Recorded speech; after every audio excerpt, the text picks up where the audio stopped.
Hey team, we're gonna work on hips today.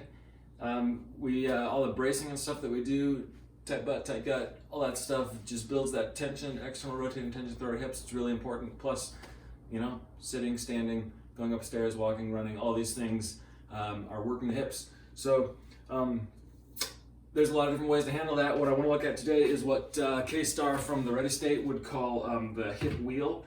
We're going to be using a foam roller. If the foam roller feels great, then you can always go to a lacrosse ball and get a lot more intense with a lacrosse ball. Usually, I wouldn't say usually. Foam roller is plenty for me. There's a couple things we can do with this. We want to start it just below your hip bone. So we're getting into the musculature right below your hip at the top of your leg. You can relax over it. Remember, we always want to be relaxing. If you're staying tense, we're not letting the tool get deep into the tissue. So you can roll back and forth, forward and back, up and down a little bit until you find something tight, find something knotty. There's a couple things we can do. We can address this physically, scrubbing. We can shift back and forth, so we're actually pulling the skin across the muscles, trying to break up any restrictions in the fascia, improve hydration through all the tissues.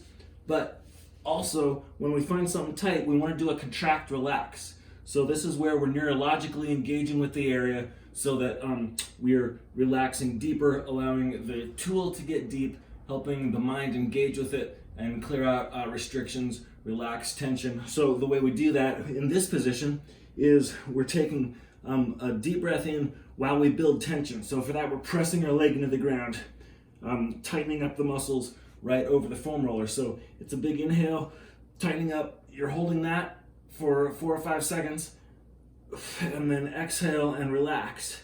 And when we're relaxing, we want to let all the air out. We want to let our foam roller or our lacrosse ball dig as deep, let's say sink as deep into the tissue as possible, relaxing deeply.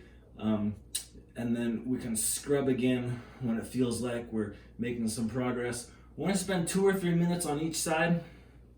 Don't get bored of it. If something starts to feel really good, you can always roll forward or back or up or down and find something else that's tight. Hit another contract, relax.